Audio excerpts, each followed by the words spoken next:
Welcome to The Secret Life of Entrepreneurs on 91.3 FM CJTR, Regina Community Radio. You're listening to your host, Barb McGrath, local business owner, marketing guru, and founder of the Get Found on Google program. This week, I'm talking to a leader in the business community who's making a very exceptional difference, not only in their workplace, but around Saskatchewan and in their industry. Today I'm talking with Dr. Emily Bamforth from the Royal Saskatchewan Museum, and she's a guest with us during our Women in Leadership series.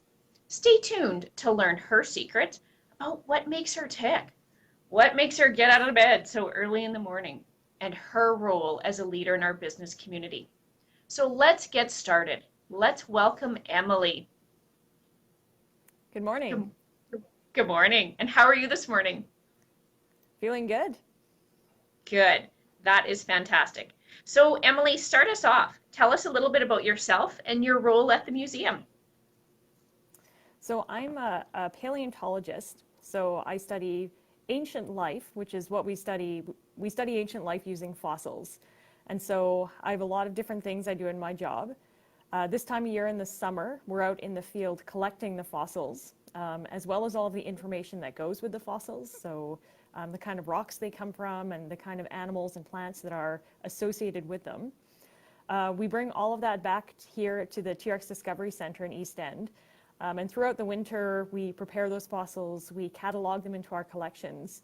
And that's when we do the research too. We write the scientific papers, we go to conferences, we host visiting researchers, and we also do a lot of public outreach here as well to introduce Saskatchewan's fossil heritage to the locals, but to the whole province as well. So It's a very exciting job. Oh, it would be. So Emily, as a layperson, help me understand the significance of the research and the discoveries that you're making. So the most important thing about paleontology is it's basically biology, so understanding the natural world, but in the geological past. And so understanding our world today is, of course, really important for everything we do, for agriculture, for understanding climate change, for community planning, for city planning. Everything we do, we have to understand the natural world. And part of that understanding comes from knowing where we've come from. Mm-hmm. So understanding the plants and animals that have come before us and how they have changed through periods of climate change and really big turnovers in Earth's history. And it really gives us an understanding of how ecosystems function. So it's a really, really critical part of understanding the natural world, is understanding where we've come from. Yeah, okay, that makes a lot of sense to me. So some of the discoveries that you're finding everything from bones to fossils. Help us just understand the difference between what starts where. So is a fossil a bone? Is a fossil a plant? Where did a fossil come from versus, some of the bones and things that you're finding? So the definition of a fossil is anything that is left behind by a living thing. So that can be the obvious things like dinosaur bones and teeth.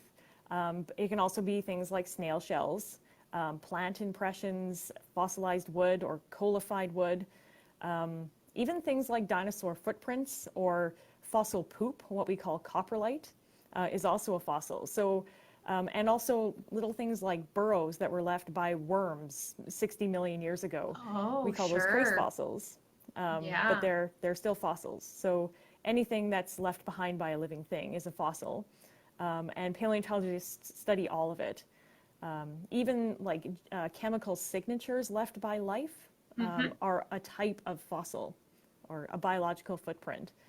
So lots of interesting research going on in terms of the origin of life, like where life came from, when it started. All of that's done using chemicals that are left by living things. Okay. So chemicals that would be representative of DNA? Yes. So basically the products of metabolism. So, things like bacteria will metabolize the food just like organisms like we do. And there's a signature of that in the rock record. And so we can actually look for that, which is neat. So just based on what you're saying, in other words, if we don't always pick up after our dog, a million years from now, it might be somebody's fossil. Yeah, exactly. It could be a dog coprolite. Okay, my kids would love to hear that. Hopefully they're not listening today because they'll be like, Mom, we shouldn't pick it up. We want to make sure we can contribute to research. No, Peter, Katerina, we do not need to contribute to research. We need to contribute to using our backyard. Yes, it's a balance. Yes, exactly. Exactly. One little dog. It's amazing. All right, so let's talk a little bit about the work that you do down in Eastend. You, of course, were a recipient of an award through the YWCA this year, a Woman of Distinction, and you were in the area. Was it scientific? Sorry, I'm drawing a blank off the top of my head. I looked at it early this morning, but it's still early. Yeah. So tell us a little bit about that work and how that ties back to the research that you're doing down in Eastend. So the research I started doing in Saskatchewan, I actually was my PhD research, and I was looking at biodiversity patterns in the fossil record leading up to the dinosaur mass extinction. So here in Saskatchewan, we have what's called the Cretaceous-Paleogene boundary, or the KT boundary it's also called, a really critically important geologic feature everywhere in the world, and it marks the end Cretaceous or the dinosaur mass extinction. So what I was doing was collecting fossils to try and understand how biodiversity was changing leading up to that extinction. But I was also using fossil plants to understand how climate was changing at the same thing, or the same time. And then to try and understand if those two things were linked, if biodiversity was changing, why was it changing? Was it related to something that may have influenced the mass extinction? So it was very exciting research, largely based on what we call microvertebrate fossils. So little tiny things like fish scales and salamander vertebra, little bits of dinosaur teeth. So a lot of crawling around on my hands and knees picking up these tiny fossils. Yes, exactly. And for that project, I collected over just about 7,500 fossils, so 7,500. Wow, holy. And cataloged them all. So that was the 5-year project. Yeah. And the results were very interesting. The results from the plants were also unexpectedly interesting. Okay. We were able to document a fossil forest fire and the recovery from that fossil fire in the Cretaceous forest community. So tell us about that. Like, how do you document something that happened long, long ago? So in this particular fossil plant site, there were chunks of what we initially thought were coal, but if you look at them under a microscope, they were actually fossil charcoal. Okay. So this was the result of a Cretaceous forest fire. And so we noticed that the plants at this site were a little bit different than the plants at the other sites we were finding.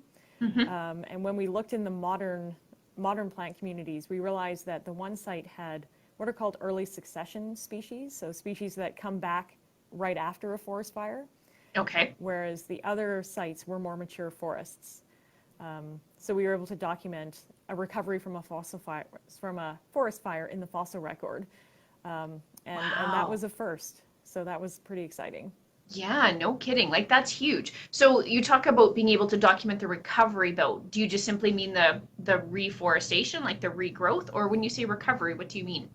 So basically the succession of plants that would follow a disturbance like a fire. So for example, in the modern world, if you have a forest fire that goes through an area, say in the mountains, you first get things like fireweed, that purple flower coming through first.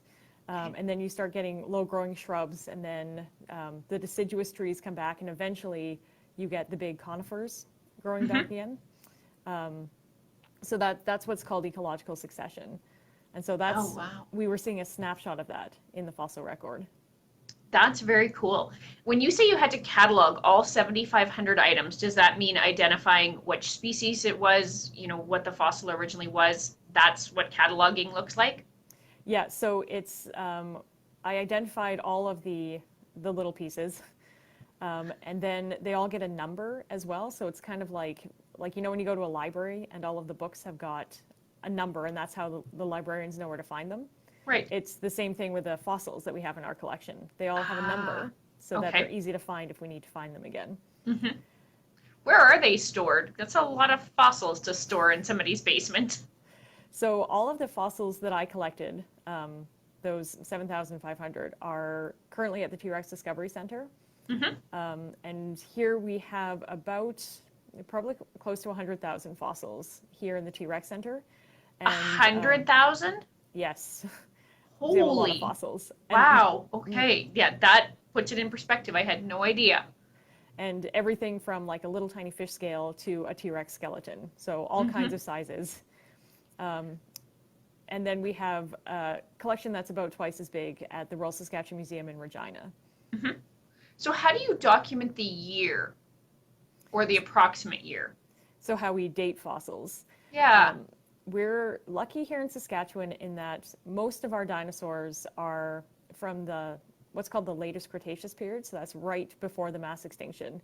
And that extinction boundary, or the Cretaceous-Paleogene boundary, has been very well dated using isotopic data.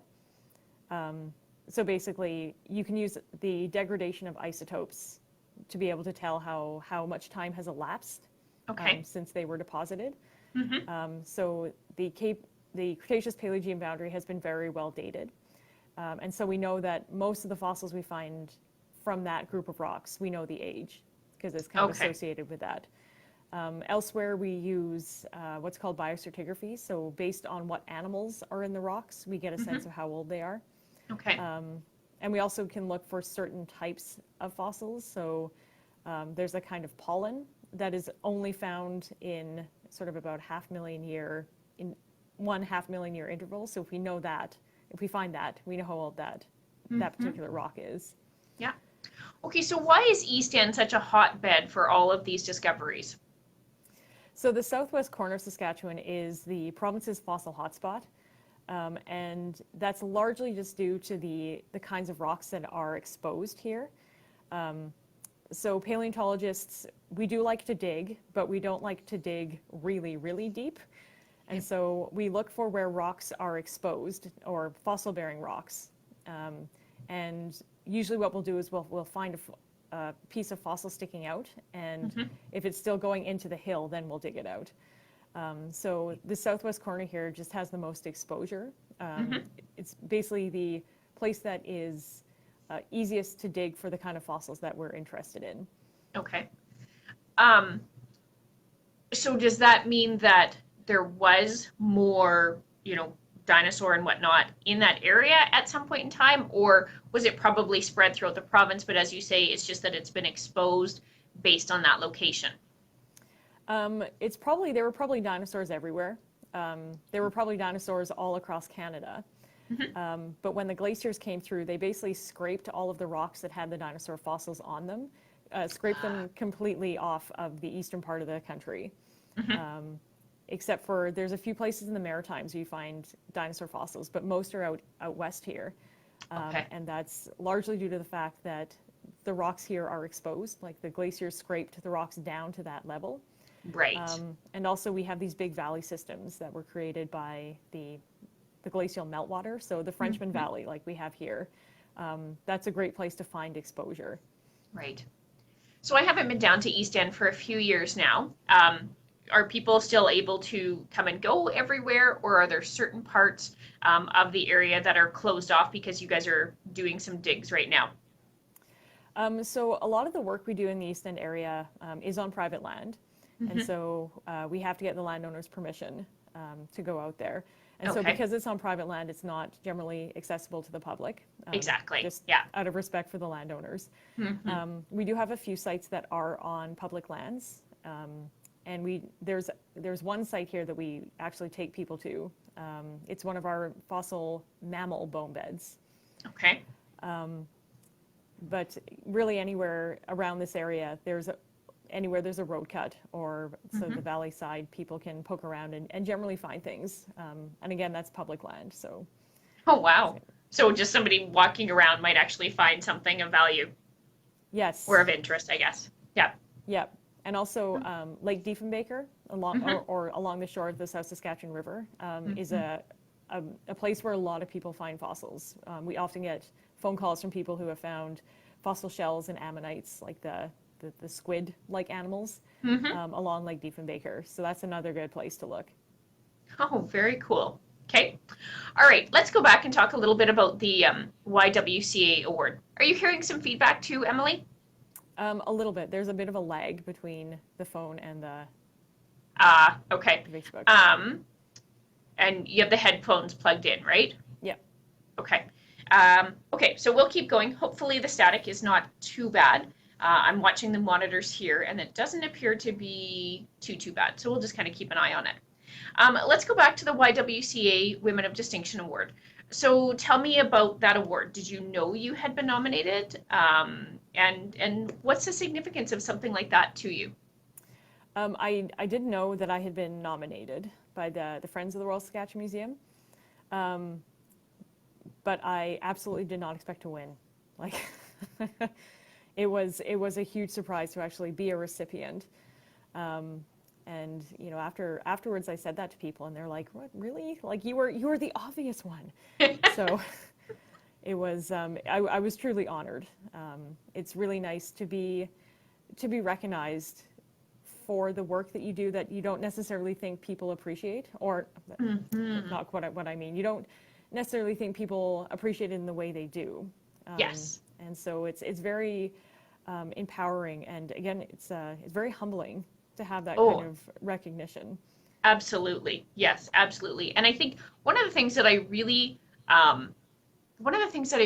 enjoyed or appreciated, I'm not finding quite the right word either, but the work you do isn't a direct link. It's not like, okay, Emily discovers something and now boom, we have a new food source, right? There's a very indirect link. And I think that's what I really appreciated about seeing that you were the award winner was that indirect link and that recognition that the work you are doing is so important to everything else that's happening and contributing in a positive way to so many different aspects in our life and research and food and, you know, all of the different things that it will contribute to in time. So that's what made it very interesting to me, most definitely. And congratulations. I don't think I actually said that yet. So thanks. Congratulations to you. We've talked a few times, but this is sort of the first official time, right? So that's awesome. So, like, what do you think that might lead to? Will it lead anywhere? Is it really just recognition at this point in time and something that you can build on in the future? I think like one of the things that I have always been passionate about is women in science, like trying to encourage women to go into the STEM disciplines and to challenge a lot of those stereotypes about why women don't go into science and technology and math. So I have mentored a lot of young women, and that has been really, really important to me. I think paleontology as a science was originally a male-based science. It was a man's science. I think most were, yes, most were. Although that said, there were some very influential women in the field early on, but they really had to fight and struggle to get recognition.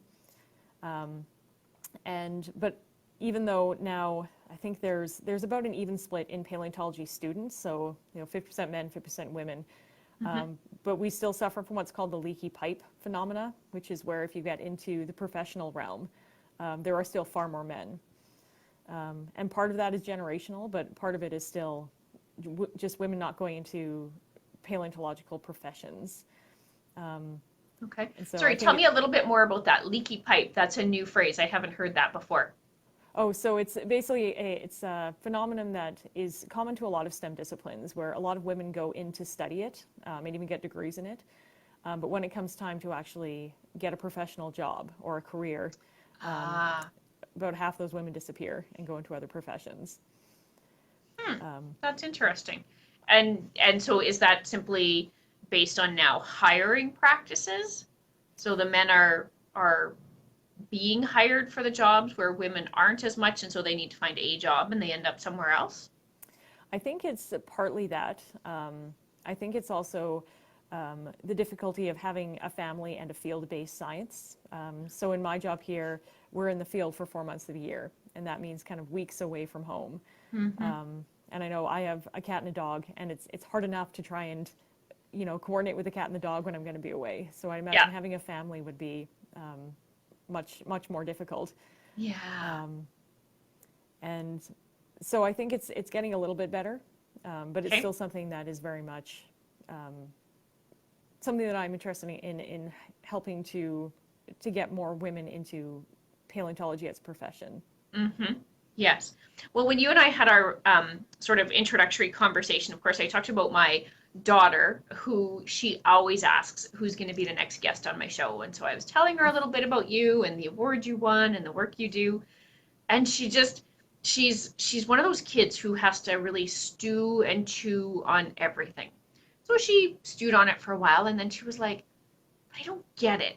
You mean like she can make money doing this? And she's kind of at that age where now she's trying to differentiate between, okay, this can make money and this doesn't make money, right? So she's starting to look at all these factors. And she's quite confused. Like, really, Mom? Like, she can make money at that? And I'm like, yes, she can. She has a PhD and she works for the museum and yada, yada, yada.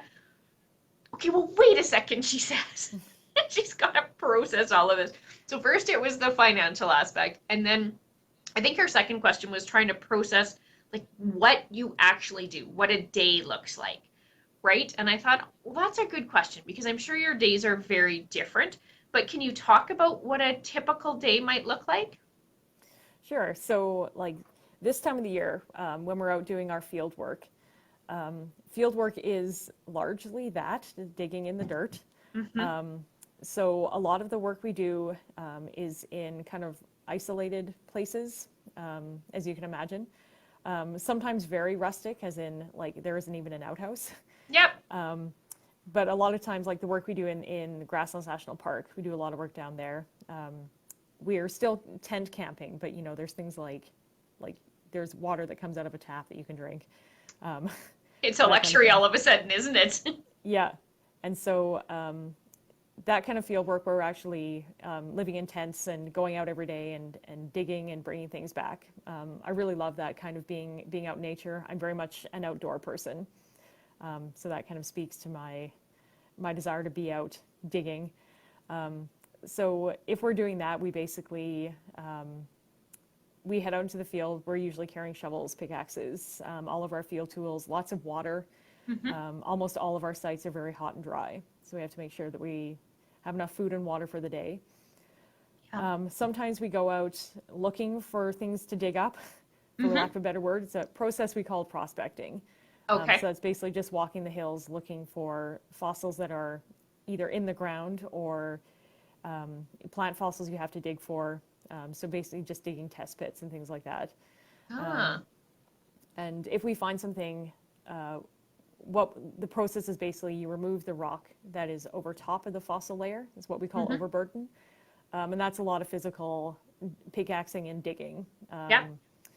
One of our sites at Sass Landing that we were digging up last year, we removed about 6 metric tons of rock. So Oh it my was goodness. basically moving a hill to Yep. get to this layer of fossils, and that's when the fine detailed stuff works with the brushes and the scalpels and the knives. But when people think of digging up dinosaurs, that's kind of what they think about. Like the Jurassic Park, like clustered around a dinosaur skeleton, like just brushing the kitty litter off the surface. It's not really like that. It's that's about maybe 5% of actually digging up fossils. The rest is getting to the fossil layer. Yep. And then the process of getting the fossils out is also quite a process. Yeah, I would think it's a very intricate process. Yes, and we wrap them in plaster and burlap, is what we call a field jacket. Okay. So you have to put the right amount of plaster and burlap on. You have to wait for it to dry properly. You have to make sure that when you flip the jacket over to get the fossil out, that you're not going to break anything underneath it. Oh, I suppose, yeah, because you never know what's underneath it too. Yeah, and if you have a bone bed like the Scotty the T.Rex bone bed, there's layers of bones, like bone on top of bone. Yes. So you have to make sure you know exactly where the separation point is going to be between the rock and the bone. And then once you get them out of the ground, you have to carry them back to usually a vehicle or to your field camp, and that can be many kilometers. And these things are heavy because they're made out of rocks, and so we do a lot of like carrying heavy things. Sometimes we like rig up things where we can carry them like in a tarp rolled up, and then we like roll our shovels up and carry them on our shoulders. Okay. Or sometimes we'll rig up something where we can drag it. Mm-hmm. That happens too. Very occasionally, mostly in Alberta, but only once in Saskatchewan, they can get a helicopter in. Oh, wow. The Scotty the T.Rex, they had a derailment crane that came in and lifted up the blocks and put them on a truck. Yeah. So it's quite a process. You have to be very innovative in a lot of the times, because no two fossil sites are the same. No two rocks are the same. And of course, weather, if it rains, you have to be prepared for that. Wow. And That's a lot of things to prepare for on that bald Saskatchewan prairie. As you say, it's dry, it's dusty. You're hauling your water, your food, and oh, now we're going to start hauling dinosaur bones out. And look, we got the femur today. yeah, exactly. Right. So it's wow. kind of the part I love is the variety of it, like, and just the thrill. Well, first, the thrill of discovery of finding something like that never gets old for me. Like it's just like it was when I was like 5 or 6 years old. Like, oh my goodness, there's something here. Yeah. And then knowing that as you're uncovering it, you're the first person that has ever seen that fossil. Yes. The first human that's ever laid eyes on it. And there's always a thrill that it could be a new species, it could be something they've never found in the province before. Like last year, I found and helped to excavate a dinosaur skull, and it was the first complete skull I'd ever found. And I was just like practically doing cartwheels in the field because it was so exciting for me. Exactly. Oh, that's so cool. Wow. Emily, we only have about, only about 1 minute left. Okay. So I want to ask you a really quick question. Sure. When you told your parents what you wanted to do, I know you and I joked about this earlier. How did you break this to them? Hey, Mom, Dad, I'm going to go play in the dirt for the rest of my life. Tell me about that conversation. Oh, well, I think it's basically my parents' fault that I became a paleontologist. Even better. Like, that's even better. Yeah. Well, so I knew very early on that I was very interested in this field. I think I decided to be a paleontologist when I was 4. And it was my parents who took me to this exhibition of Chinese dinosaurs. And I was just hooked. And my parents very much indulged that. They bought me, dinosaur books and my grandparents too, dinosaur toys. And, when we moved to Alberta, we went down to Drumheller, to Dinosaur Provincial Park. They enrolled me in a science camp for kids that had to do with dinosaurs. So they really, really fostered that, kind of that passion. And they believed in that passion. And when I said that, I wanted to do this for a living, they were like, absolutely, that's exactly what you should do for a living because it's what you love. And so, I think that kind of support has been tremendous. Like to have my parents' support and my whole family's support for what I do has made all the difference. Wow, that is fantastic. Well, I need to wrap up our show today. We have 30 seconds to wrap it up. Emily, I'm going to get you to stay on the phone while I wrap up. And then even once I go off air, just stay on the phone with me if you would. Okay. So we are at a time. Thank you for joining us on The Secret Life of Entrepreneurs on 91.3 FM, CJTR, Regina Community Radio. I will be back on July 24th with our next guest. And in the meantime, if you'd like to reach out, you can email me at barb@googlegirl.ca, or you can jump onto our Facebook page. I'm your host, Barb McGrath, local business owner and Google Girl. Remember, you worked hard for your success. Don't keep it a secret. Bye for now.